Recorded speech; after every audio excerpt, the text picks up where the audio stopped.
Glad that you are here. We're continuing our Christmas series today, The Arrival. If you have your Bible, open up Luke chapter 2, starting in verse 1. Luke chapter 2, starting in verse 1.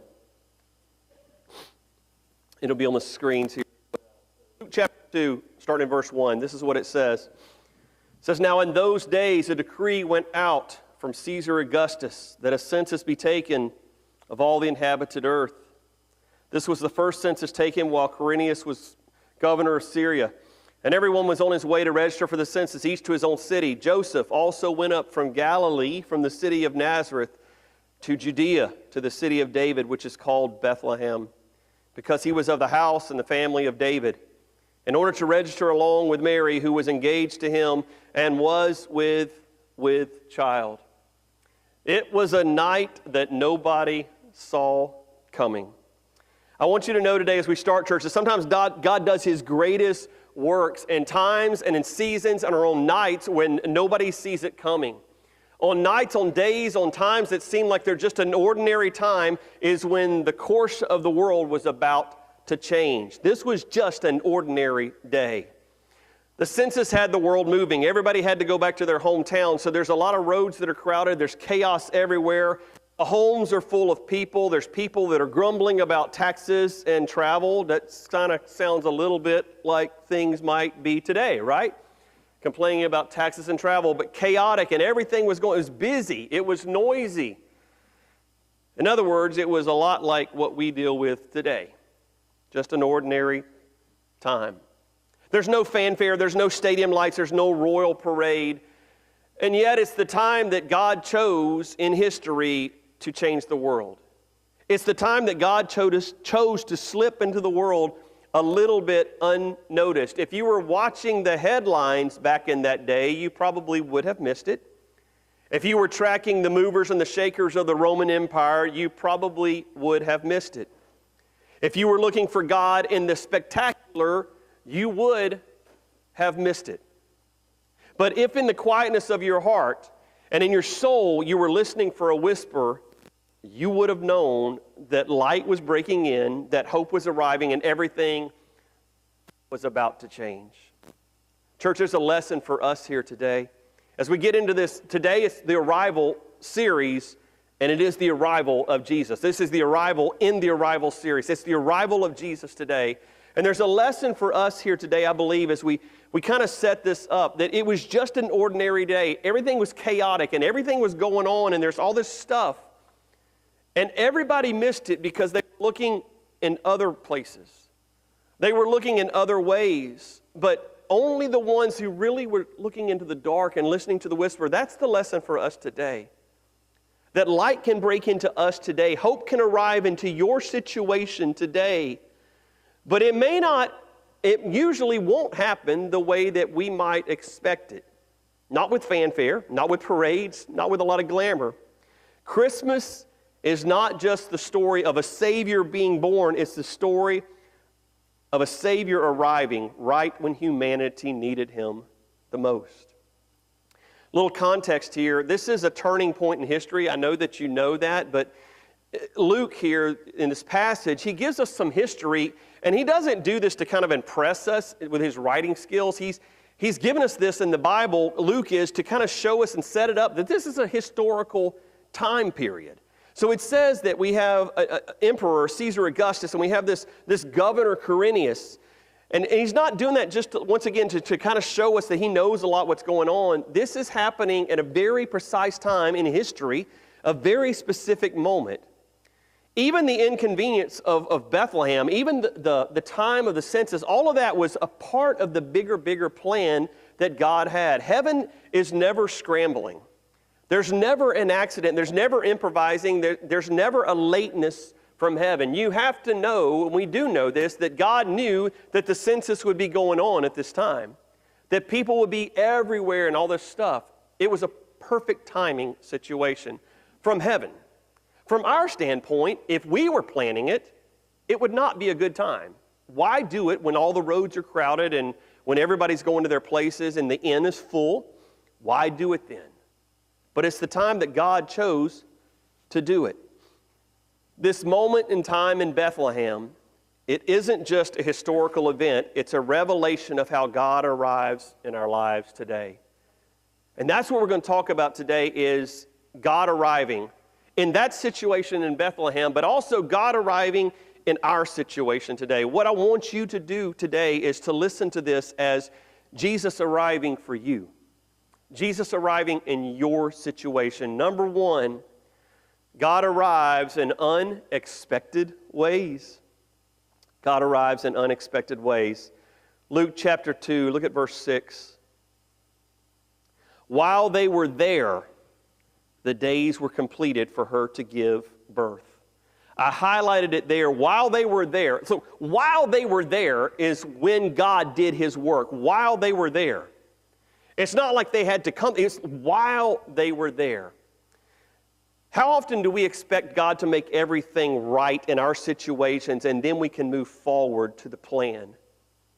You know, it's kind of like God, if you will just line this job up for me, then I'll move forward with your plan. Or God, if you'll just give me that new relationship, then I can move forward with your plan. God, if you'll just provide the funding for this situation, then I'll move forward with your plan. But in this passage here, and what we see today and what we can see in your situation is that the Bible says that while they were there, while they were already there, no palace, no fanfare, no red carpet, while they were there, just a barn, just a stable, just a feeding trough, just a quiet night. But while they were there is when God chose to arrive in a very unexpected way. Don't miss what I'm saying today. God will often arrive in our situations in our lives, more times than not, in an unexpected way. We all have expectations. God, this is the way I see that you're arriving in my situation. God, let me give you the agenda. Let me tell you how it would be best for you to work out in my life. And then God can say, you know what, while you're there, that's when I'm going to show up. So the while you're there can be different things for different ones of us. It could be while you're at the job you're at. Or while you're in a mundane part of your life. While you're there, God shows up. He shows up in unexpected ways. God doesn't need a stage to show up. He just needs a surrendered heart. We honestly could stop right here today because that's the message. God doesn't need the glitz and the glamour. He doesn't need all the stuff. He didn't need it in Bethlehem. He definitely doesn't need it today. He just needs a heart that's surrendered to Him. Listen, God will arrive in your situation. God does arrive in your situation, but He's looking for a surrendered heart to Him. This has happened several times over the years, but there's one in particular I saw a story of. There was a violinist, a professional violin player that played in the subways of New York City. And this has happened. Many musicians have done this. It's a cool thing to see this done, but they'll go in just kind of normal street clothes and they'll set up. If you've ever been to New York and the subsystems, there's musicians all over the place. Some of them are phenomenal, honestly. But this guy was a world-renowned professional violin player. And so he's playing just like he would on the stage at Carnegie or anywhere else, the symphony. He's playing the violin at the substation. And as you've probably figured out, people are just kind of walking by him, just not realizing that most famous violin player in the world is like 5 feet away, and they're not even stopping to pay attention and listen, even though he's phenomenal. So why did all these hundreds of people walk by? Why did they not do it? Well, they did it because they didn't recognize him. They didn't see that it was the professional. They didn't recognize this guy. He didn't look like what they expected. Listen, that's what I'm kind of saying for us today with Jesus. Sometimes we have so many expectations that it's like He's right here. And He's speaking into our situations, and it's like we don't recognize it because it's not looking like what we may have expected it to look like. It's the same for us today. Listen, God will show up in your life in ways that you're not expecting. He will show up in ways you're not expecting. And here's the thing, you can miss Him if your heart is not hungry enough. And I say that with as much sincerity as I can. Listen, there are times in my life where my heart wasn't hungry enough. And so what I mean by that is I was satisfied enough with the things of Kevin and the things of this world that I wasn't hungry enough to be looking for the things from God. This is as believers too. This is not just to somebody who's never put their faith in Jesus Christ. Listen, God will arrive, Jesus will arrive in your situation, in my situation, when we least expect it, in unexpected ways. We can't give him the agenda and say, God, this is how you're going to do it. We have to be looking. God may not show up in a way you want, but he will always shows up in the way that you need. He always shows up in the way that you need. God will always show up in the way that you need. It's so good that God knows us better than we know ourselves. You know, if I had full control over my life, I don't even know. I mean, and listen, I don't know with you either. If we had full control, blank check, you know, do whatever you want. You've got do anything. What would we do?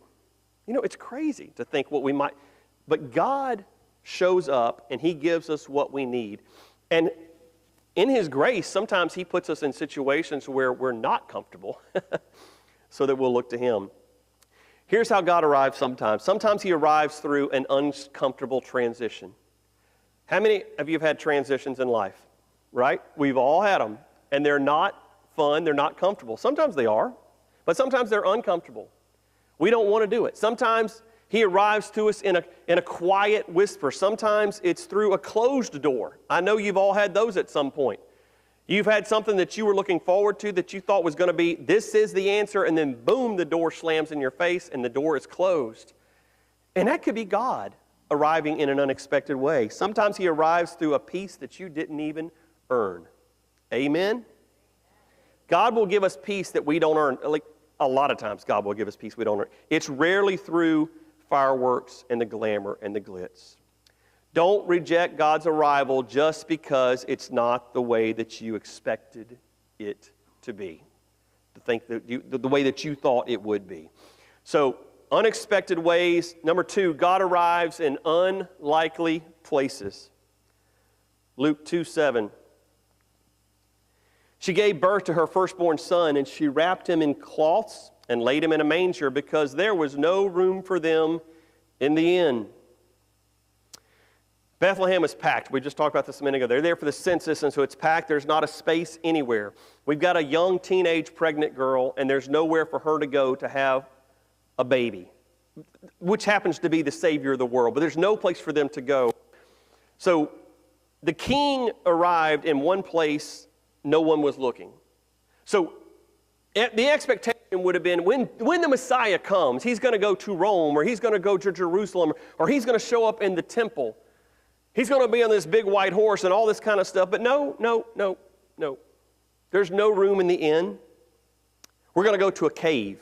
So it's not just to an inn. We're going to go even further. We're going to go to a cave. We're going to go to a stable. We're going to a forgotten corner of a very crowded city. Listen, the arrival of Jesus was hidden. It was in a very dark corner of a very small little place called Bethlehem. And not only that, there's not even a room at the inn. Unlikely places. Make the connection with me. Not just for Jesus, but for us as well. God arrives in unlikely places in our lives. God often begins his biggest work in places we overlook. There are places, I promise you, in my life and in your life right now that you're overlooking. It's so easy to do because it's like, no way. So what is the Bethlehem in your life?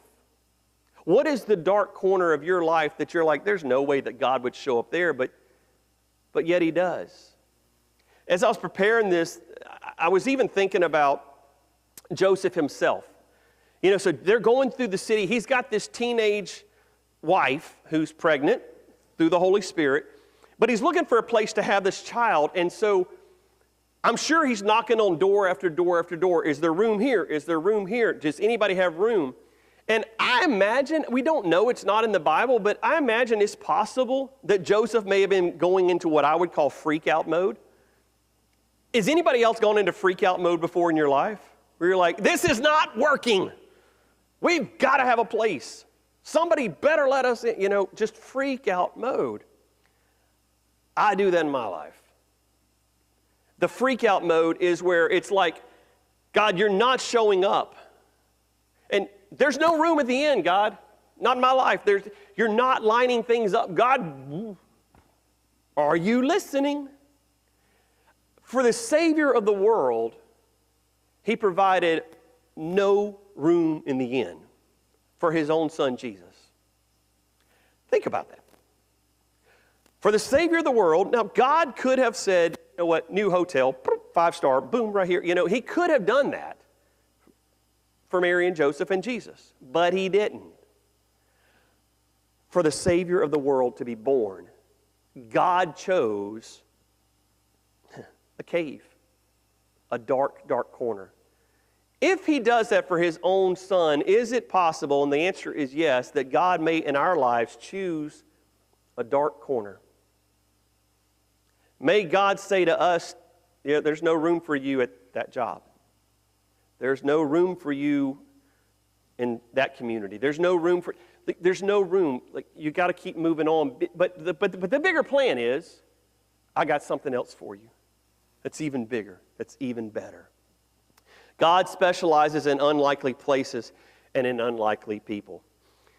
If the king arrived in a stable, he can arrive in your situation. I want to let that one just kind of sit on you for just a second. If the king arrived in a stable, the king of the world, Jesus himself, arrived in a stable, he can arrive in your situation. Just let that sit for a second. We all have freak out mode, right? God, you're not doing it. You're not showing up. I don't understand it. I don't get it.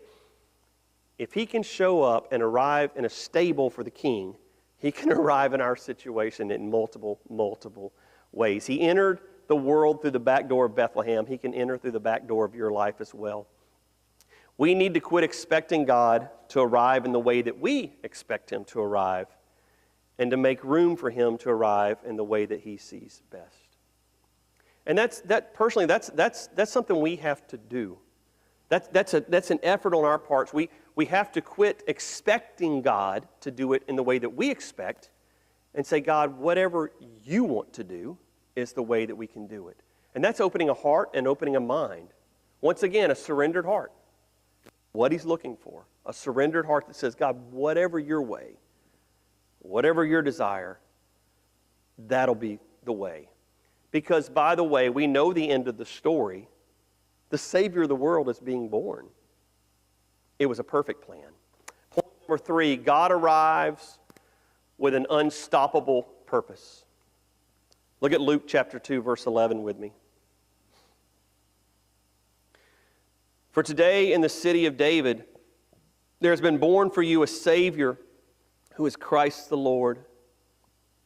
He didn't arrive as a political leader. He didn't arrive as a military commander. He didn't arrive as a influencer, social influencer like today, you know. He arrived as a Savior. It says he's the Savior who's Christ the Lord. That's how he arrived. His purpose wasn't to impress the world, but to redeem it. And so make no mistake here, an unstoppable purpose began that starry, basic night in Bethlehem. An unstoppable purpose began that starry, basic night in Bethlehem. Jesus showed up in this stable, in this cave, in this dark little corner, and this unstoppable purpose from heaven began that very, very night. He came as a Savior. This word Savior here, it's the Greek word soter, S-O-T-E-R. And this word Savior, soter, it means a deliverer. He's a rescuer. He's a healer. He's a restorer. He's one that makes whole. Jesus didn't come to reform the world. He came to restore the world. He came as the healer, the rescuer of the world. And listen, he does that for us still today. Jesus comes not to reform your life, to restore your life, to heal your life. He is the Savior of our lives. He's the healer of our lives. Whatever you may be going through, have gone through, done, have not done, all the stuff in life, it does not matter. Jesus is the Savior of the world, and Jesus is the Savior of your life. He is the healer. He is the soter of your life. Jesus didn't come, this is so important, Jesus didn't come to make bad people better. He came to rescue dead people and make them alive. That's why Jesus came. Totally unexpected. Unlikely place, unlikely way, but an unstoppable purpose is what was happening here. God was redeeming the world through his Son, Jesus Christ. I was thinking about this message. To be honest, I was like, I need an illustration with something Christmassy. So I was thinking about a Christmas tree, and I kind of thought, like, here's what I think we do in our lives. You know, you first open the tree at the house. Have everybody put your tree up yet? Any of y'all not done it yet? Okay, it's fine. You don't whatever. Shannon and I just did ours a few days ago, right? But when you first get the tree out and you put it up, and there's nothing on it, right? It's just a basic tree. It's just kind of sitting there. But then you start putting stuff on it. And so what I thought about this week is, like, I think we do that in our lives a lot of times. We hang ornaments in our lives. It's like everything, this looks too plain. My life looks too plain, like a basic tree. So I'm going to put an ornament on here, and I'm going to make it look a little bit better. So I got this special little ornament, but now it's just one little ornament. It's not enough. So we start putting, and I think that's what we do is we ornament our lives, and we try to make ourselves look better, and we kind of keep doing this and doing this and doing this. And all these ornaments start hanging in our lives, but we're never really kind of satisfied with the situation. It's still not enough, but there's something that really makes the tree finally come alive eventually. It's the lights. When you turn the lights on the tree, it's like, now it's a Christmas tree. Look at that one. Earlier today, the lights were off when we came in, and it looked great. Sally, y'all did a good job with it, but it looks so much better with the lights on the tree. So I think what we do in our lives sometimes is we are so concentrated on the ornaments. A new car, a new job, a new relationship. If I can move somewhere else, that's the new ornament. You know, if I can just get the latest device, if I can get the latest gadget, you know, if I can get the latest stuff, the new ornament. I'll keep ornamenting my life, and it's like we never are satisfied. What we need is for the light to come on. And Jesus is the light of the world. We finally get to that moment where you plug in the lights of the tree, and suddenly things are completely different. You can decorate your life all that you want to, but until the light comes on, you will never truly come alive. And church, I'm here today to tell you that there comes a point where I think all of us get to this point at some point where we realize all the ornaments I'm trying in life are not working. I mean, to be honest, ornaments can be fun for a while. If I get a new device, it's fun for a few days, you know. It's like my new toy, like get my new phone all going and everything. And then after a while, it's just my old phone, right? Get a new car. Lisa, does your car still have the new car smell? Yes. It still does. Okay, it's been what, 2 months? 3 months? Okay, so you're doing good. Okay. I'm going to promise you something, though. That new car smell is going to go away at some point, all right? That's what happens, though, in life. We get new stuff, and it makes us feel good for a season, for a while. But then we got to get something else to replace it, to add to it. You got to turn the light on, and the light is Jesus Christ. He came to restore what sin has fractured. He came to heal what life has shattered. He came to rewrite what fear has stolen. He didn't come to be part of your story. He came to be the point of your story. And I want you to hear that today. To be honest, there are so many Christians that make Jesus part of their story. He's not part, he's the point. He's the everything. He's the center, he's the all of it. When we put him in that place, when we put him as that light in the middle of that tree, when we put him in the place that he's supposed to be, it changes everything in Bethlehem, and it changes everything in us as well. He is the light of the world. So, Jesus arrived 2,000 years ago, and I want you to know that Jesus still arrives today. He arrived, once again, in that surrendered heart, and a heart that's willing to say, Jesus, I surrender to you. Jesus, I surrender to you, and I ask you to come into my life. So I want to just stop here for a second and pause. And this is a salvation thing where we say, Jesus, come into my life and rescue me. Rescue my story. I'm ornamenting my life, and I'm just kind of tired of it. Look, we all probably should get there at some point, because even this is for believers and unbelievers. Look, at some point we have to get to the point and go, you know what, it's just not working. You know, I'm not satisfied. Book of Ecclesiastes, Solomon, wisest man that ever lived. It's all vanity of vanities. It's all meaningless. We should all get to that place at some point. So if you've never placed your faith in Jesus Christ, it's the starting point right there. It's to say, Jesus, I have tried the ornaments my whole life, and there's something missing. It's Him. He's the one that's missing. Turn the light on inside of you. You do that simply by saying, Jesus, come into my life, forgive me my sins. You're the boss. You're the point of my life. You're not part, but you're the point of my life. But now as believers, as Christians, it's a reminder for us today. Once again, it is so easy for us to fall into the trap of making Him a compartment of our lives. We do the stuff. We go to church. We sing the hymns. We sing the songs. We pray. We come to Wednesday night. We tithe. We do all the stuff. But we're still compartmentalizing, and we're making Him part of our life and not the point of our life. As we go into this Christmas season, let's be reminded even today that for Christians, His arrival is not just in Bethlehem, but it's for us here today as well. He will come in unexpected ways and unlikely places, but listen, He comes in an unstoppable purpose. I'm excited to think of what an unstoppable purpose may look like in a surrendered heart for somebody that's here today. And maybe you've been a believer a long time. I don't know who I'm talking to right now, but maybe you've been a believer a long time, but it's like you still have not got to that unstoppable purpose part because you're still ornamenting your life. And Jesus is saying, let me turn the light on for you. And you may not expect it. Listen, maybe the unexpected place is this little place in Wright, Florida, in the middle of December 2025. And you come here today, and you're like, this is unexpected. Timing and a place. But it could be life-changing for you today. Because God arrives and touches something deep inside of you that says it's time for you to step into your unstoppable purpose. Not with fanfare, but a very simple, basic message today. When Jesus arrives, everything changed. When Jesus arrives, everything changes. Give Him your life. Let's pray together, church. Let's pray.